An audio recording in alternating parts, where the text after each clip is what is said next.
What is going on, guys? Lord Valor here, and welcome back to another episode of Lifecast. This is episode 31.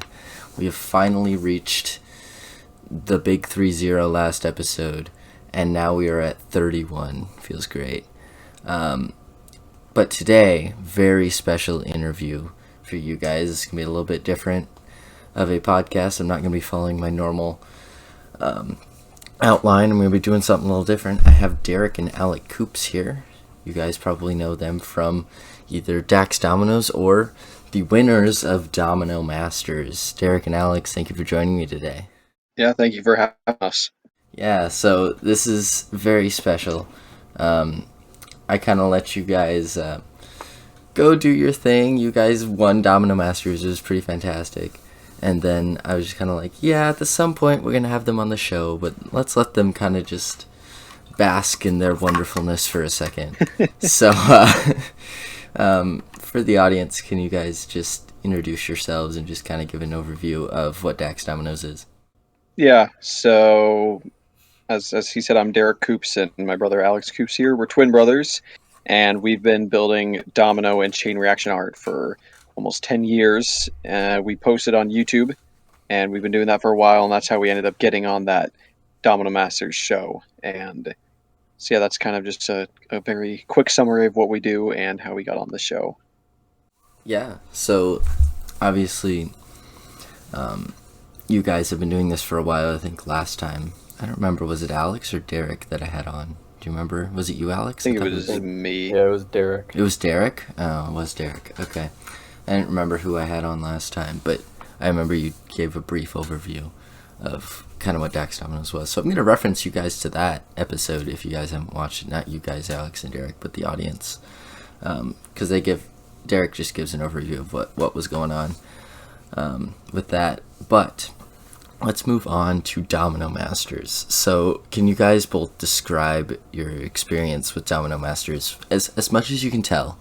I mean, obviously, there's some things you probably won't be able to say, but like overall experience of Domino Masters.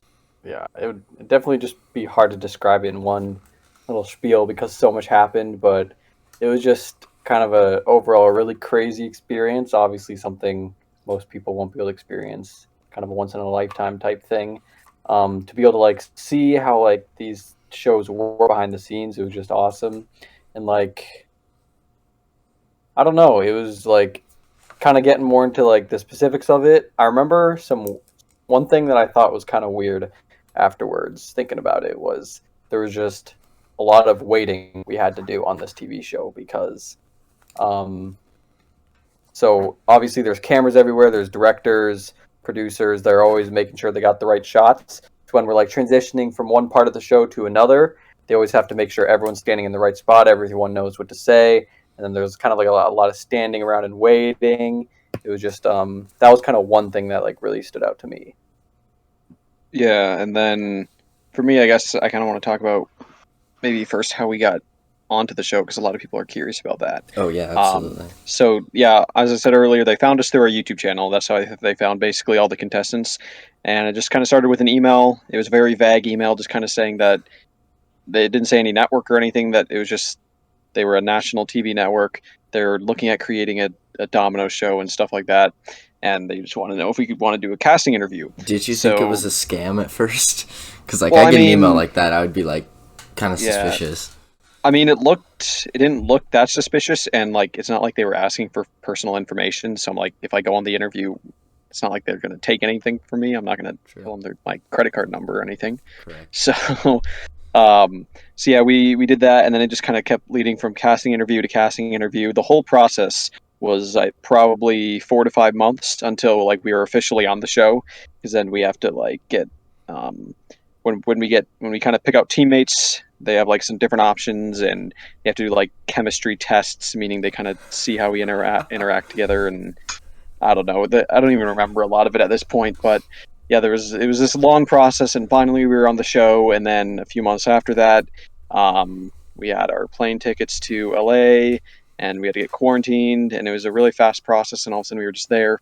And then then the show started, and I remember when we first got there, they were like So the whole set was inside an airplane hangar because they needed something big enough. Just a studio wouldn't be big enough. And when we first went inside the hangar, they were making sure that we'd take this route where we couldn't see the actual Domino arena and the workshop because they wanted our real reactions for the camera when we first walked out. So then that was kind of a big deal. And then when we first walk out from the steps in the first episode, that's like our actual first time seeing the Domino arena. So they kind of wanted that to be a big reveal. And then, yeah, I was just kind of like, you're thrown in. All of a sudden, we're next to all these celebrities, like the judge and the host. And then all of a sudden, we're starting building. And it was just kind of, yeah, like I said, there was a lot of waiting, but it was almost like we were thrown in at the beginning. Well, yeah, I'm sure it was, as you guys started building, I'm sure it was like great to see how your experience as YouTubers was like, seeing your work pay off, I guess, essentially. Mm-hmm. So that was, I'm sure, a wonderful experience. And for me, who has known you since high school, it was kind of fun to be like, hey, I know those guys, you know? So, like, I'm sure you get that a lot. But I'm gonna backtrack a little bit. You said there was, like, casting calls, and the way you described it, it sounded like you were auditioning for, like, The Bachelor or something. Like, chemistry tests. We need to make sure you guys have chemistry. Like, I don't know. I feel like, to a certain extent, they would want a little bit of drama. Especially, like, if someone knocks something over and someone got a little upset, that's kind of better airtime, right? Yeah. So what you said kind of about auditions, it was kind of like auditions, but it was basically just they would ask us just, I don't even remember what they were at this point, but ask us questions about our lives, ask us questions about like what we do with dominoes, what we think might make us stand out, stuff like that. And then we even did stuff where we were supposed to send videos of us like just doing like giving a tour of our domino building space and stuff like that, so that they could kind of see like what our personalities were like, just kind of talking to a camera, I guess. So just kind of stuff like that. It was almost like mini auditions, but then a lot of it is also, I believe that they would take our YouTube videos and compile them and show that to the producers as well when they're pitching the contestants. So, because I know there probably were some, not anyone that I know specifically, but there maybe were some people who were in that casting process and then got cut at some point. So, yeah, it was definitely a bit of an audition. But what you were saying with the drama, it's not. I don't really think they were hunting for something like that, but they were definitely looking for interesting team dynamics. I think they wanted people who would either work well together or maybe just, yeah, again, have good chemistry. Yeah, so speaking of chemistry, you, Derek and Alex, and you guys worked with Lyle. How did you guys meet Lyle specifically? So we've known Lyle online through the Domino community for quite a few years now. We were able to meet up with him in person in 2019 at a Domino World event we did in Michigan. And we were able to build with him then too, so we had some experience building with him. And then he was in our list of potential teammates that we sent over to the show. And then we went through a bunch of different teammates, as Derek said, and eventually the production put us with Lyle. And I remember when we first heard that he was going to be our teammate, I was like, perfect. This guy definitely knows what he's doing. We've worked with each other before, so we know what each other's capable of. So I was kind of really excited when I heard he was going to be our teammate. Yeah, I think, Derek, I think you've mentioned this to me in our 12-hour car ride to Wisconsin, but the fact that even before Domino Masters, there was like this huge presence of like a Domino community, and like as YouTubers together, you all kind of like bonded together, even though you don't know each other, and like you guys talked, and like I just think that's really interesting that the Domino community on YouTube has its own like space and creators that meet together, and I just thought that was really interesting. Yeah. I mean, it's definitely like a smaller community. It's not like, there's like the gaming community of YouTube and stuff. Stuff like that's a lot bigger. Well, it's But huge, there's yeah. definitely like, yeah, like we definitely made friends with lots of people online just through video chatting and anything like that. And then yeah, there's been meetups and stuff like that, and events that people will put together to invite a bunch of builders to one place. So it's really cool. what has all happened because of the community, and I'd say that it's definitely a very tight knit community, just because of it's not like tiny, but it's small enough where it can stay kind of like a small town community. Everyone kind of knows each other, and everyone gets along. It's a pretty tight knit community. Well, yeah, because you guys want to see each other succeed because you all have the Hmm. same passion, right? Right. So like that's Yeah, really cool to just see yeah, that. that was the other thing on the show. Just like half the other contestants I knew, some of them I had met with in real life. I had video chatted with a lot of them, talked with in group chats and stuff. So there was definitely a lot of camaraderie there. Just, I mean, you never, like, whenever someone knocked something down, it's not like you're cheering for that. Right. Everyone, it was always sad to see, especially when the big ones happened. And yeah, there's definitely you can even see it in the show. Everyone's cheering on the other teams when their topples are going and stuff like that.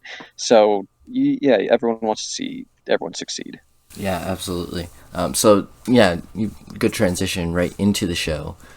So when you guys first like walked into that arena and first started building your first build, like what was going on inside your guys' heads? Like, were you nervous, confident that you could like move on? Where were you in life at that point? So I would something really interesting. So I mean, so what most people have said is that like we were clearly going on in that very first episode. We were definitely going to be one of the two teams moving on. That's what um, I'd say after seeing the builds, and that's what a lot of people have told me too. Our first build went really good. I think it was the only perfect one there. So, but when we were So was. building, it was very. That was our first build, so we were all super stressed, pretty nervous. We were just really focused on getting a good build.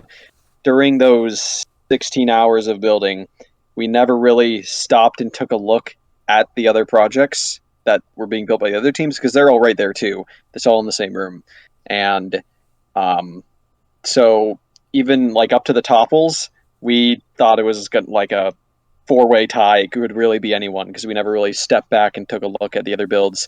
But then, kind of on topple day, once we finally could look over it, we saw we had a lot more dominoes than some of the other teams, and we were hoping that our stuff, as long as our stuff worked perfectly, that we would go on to the next round. Well, that's an interesting thing I think about dominoes is you can build something that looks really cool, but if it doesn't work, you're out, right? So Yeah. like building it's only half the battle. Mm-hmm. Making sure it works is the other Yeah. half, which is what made Domino Masters, in my opinion, so interesting, is because you could have something Yeah. that looks so spectacular, but if it doesn't work, you're done. And sometimes when it doesn't work, it is a fluke. It's pretty fluky. It might be like a 5% chance that I would ever fail again. But Right. definitely with some of the fails, definitely some of it comes with an experience, and that's where some of the more experienced teams beat out some of the more inexperienced teams. And I think even Steve mentioned, I think with a few of the stops that happened, like, oh, that was a technique problem or something. So usually that's why some of the fails will happen, but there are a lot of fluke fails, and those definitely happen on the show too. So something that impressed me about like I knew you guys were good at dominoes because like you do it every day, but what stood out to me from watching just the first episode was like the thought process you guys had put into a lot of the things, and like Lyle's contraptions, crazy. Like that man's smart.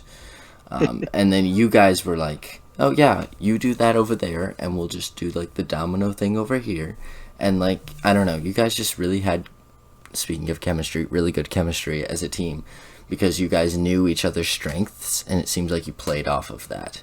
Yeah, and that was kind of like I think the main advantage we had over other teams is we knew each other's strengths and capabilities so well that we didn't even have to like really check in on each other, and like we didn't really have to check up and say like, "Hey, are you doing good there?" We could really just trust each other to build what they're going to build, and then the setup would just kind of come together on its own. Yeah, that was definitely like a strength.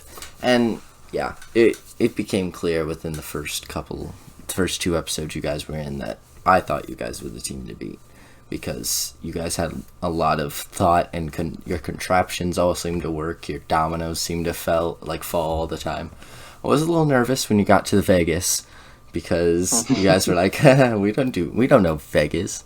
I was like, yes, the small Dutch community people have not gone to Vegas. That's crazy.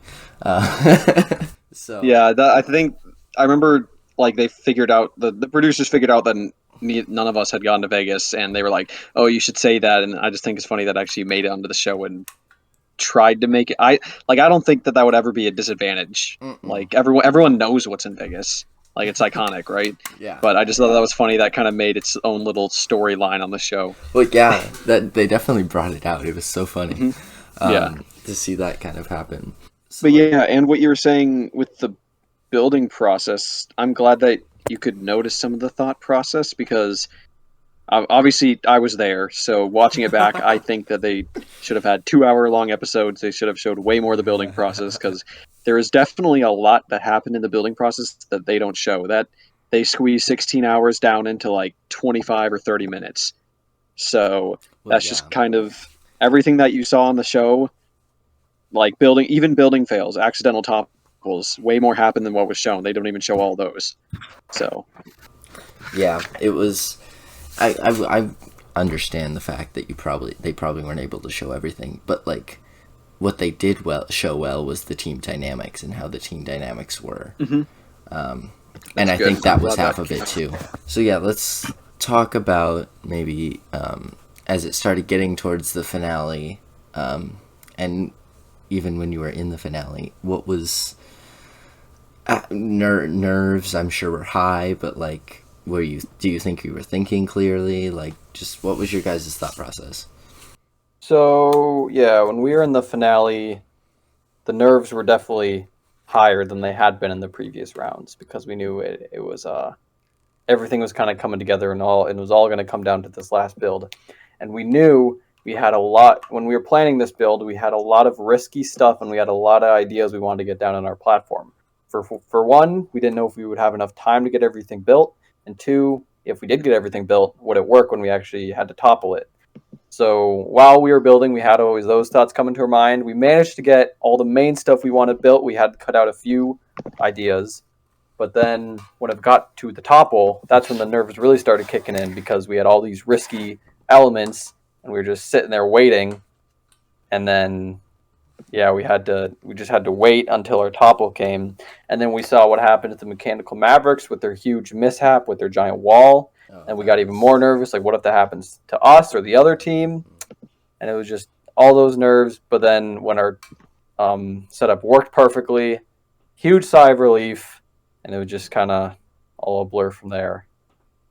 Yeah, so talk about the filming process a little bit. Derek, I know you're a film major, so this is probably maybe more of a you question.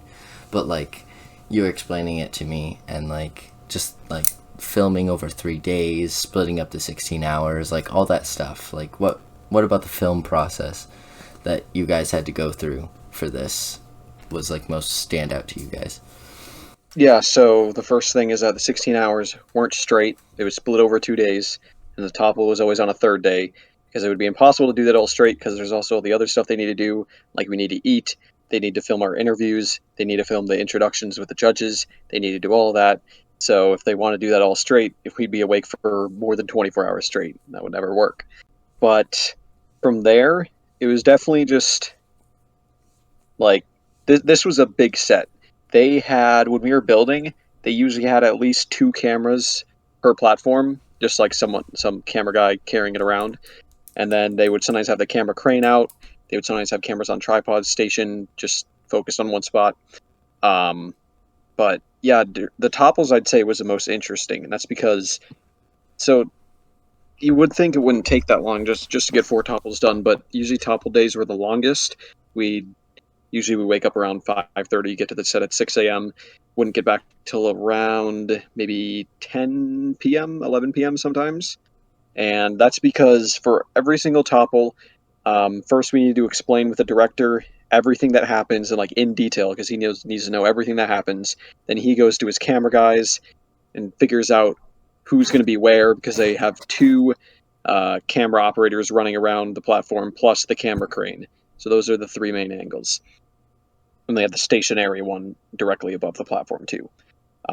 So he kind of choreographs that, where everyone's going to go, and then we do a laser pointer rehearsal, because they only get 1 try, so they need to practice without actually toppling the dominoes. So one of us will point the laser around around where the domino path will go. We do that a few times. The director makes some more notes and talks with his camera guys more, and then finally we can topple. But then we have to talk to the judges first, and then we can topple, and then we have to talk to the judges again, and then usually we'll have a break, we'll eat lunch or something, and then there's still 3 more topples to go. Have to do that same thing over and over again. And then at the end of the day, we still have to film who gets eliminated.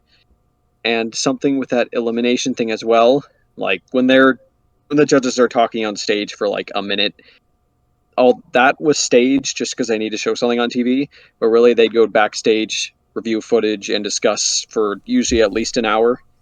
Like for the finale, I think they were back there for an hour and a half or 2 hours.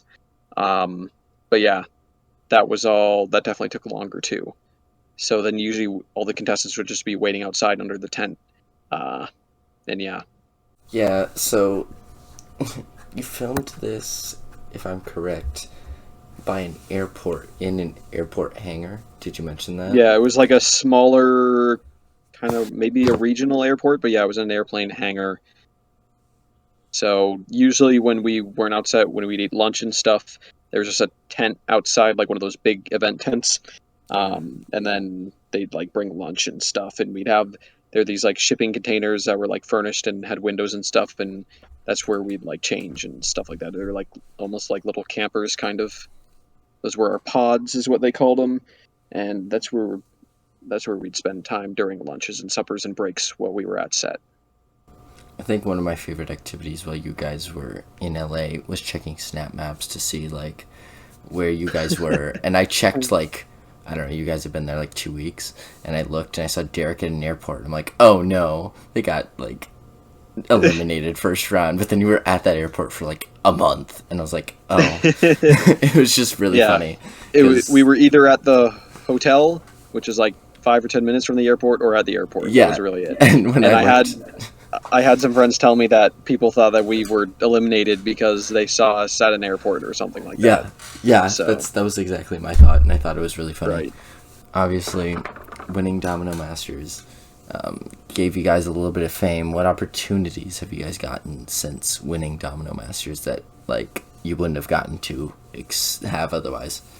So yeah, some opportunities we've gotten a bunch of. So in the past, we've always, every once in a while, gotten hired for these business projects where businesses will hire us to like do a setup themed around their brand or their product and that they can use for like social media or commercial or something.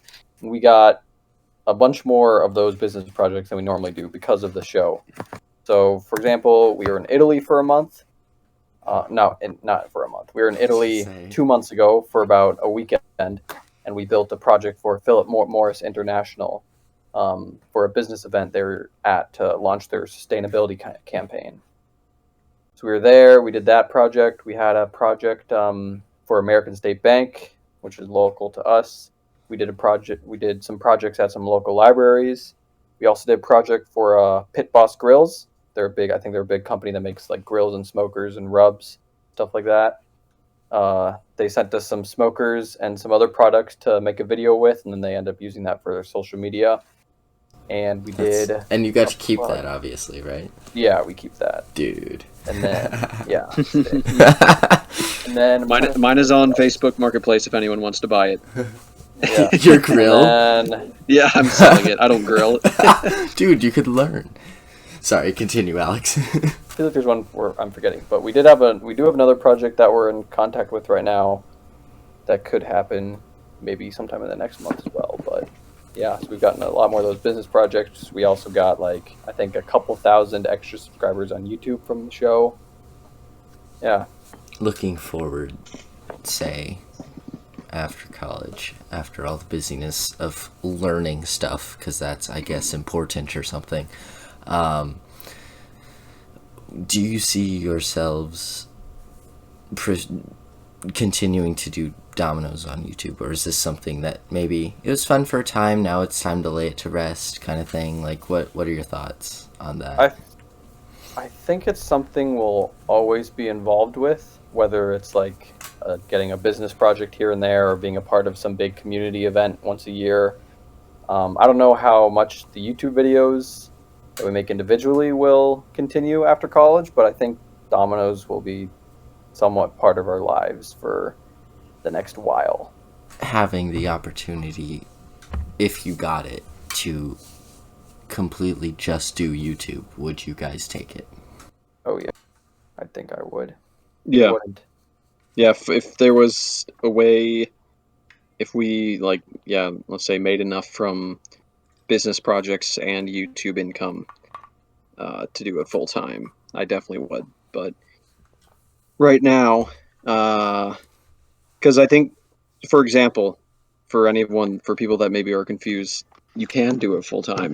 Steve Price, the judge from the show, he does Dominoes and Chain Reactions full time. Indeed, he So does. the main way he makes a living is some of it's from YouTube, but most of it is from those business projects he gets hired for, and that is probably, if I had to guess, probably 75% of his income.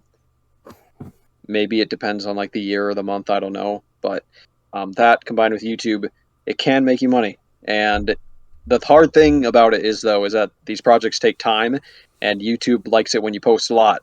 So Oh yeah. it's hard to post a lot with things that take a lot of time. But yeah, I've seen people be successful and post once a month, maybe. yeah, I mean, So yeah, it's definitely possible. It's just, yeah, there'd have to be a lot more thought yeah. going into that when it comes to businesses and all that other stuff. So yeah, it's just a different way to look at it, especially for us peasants who are just watching from our Hulu accounts. So is there anything else you guys have, like a dire need to say, clarify? Oh, so just a random thing. So obviously, so the prize was $100,000. So to split that three ways among me, Alex, and Lyle would be 33,333 and 33 cents. But someone would have to get the extra cent, and we all thought that no one would get the extra cent. Everyone would just have 33 cents on their check when it came.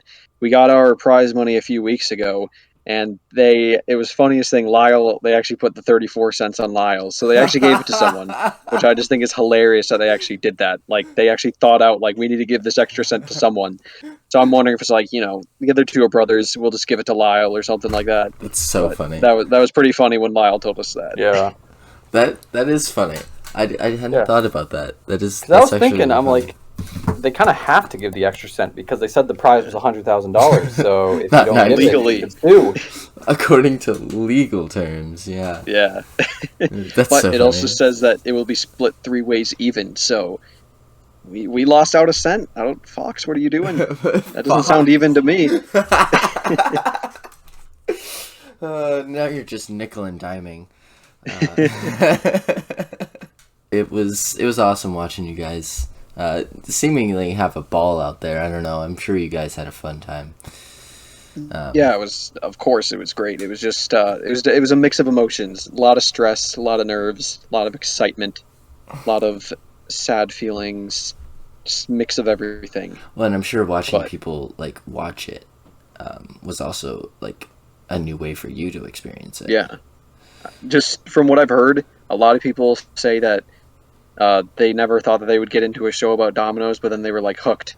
Oh, They were like watching the episodes that we weren't on, and I think that's something that Fox did really well with the show. They made it very intense, and it seemed like there were always high stakes, and that's what I think did really well because there's always like it could fall apart at any moment, but they had that feeling throughout the building process and the topples, which I think really helped the show. Well, it is intense in a way because like you're sitting there and at any moment you could make one wrong twitch and you're knocking down like 50% 5 hours of of what you work. just did. Yeah. Oh, like yeah. 5 hours of what you just did. Exactly. So like when stuff toppled, that was kind of a big deal because Yeah, definitely. like you put 3 hours or 100 dominoes in a wall, and to put 100 dominoes up, you can't do that in 2 minutes, right? So like there's definitely stakes, and it was definitely like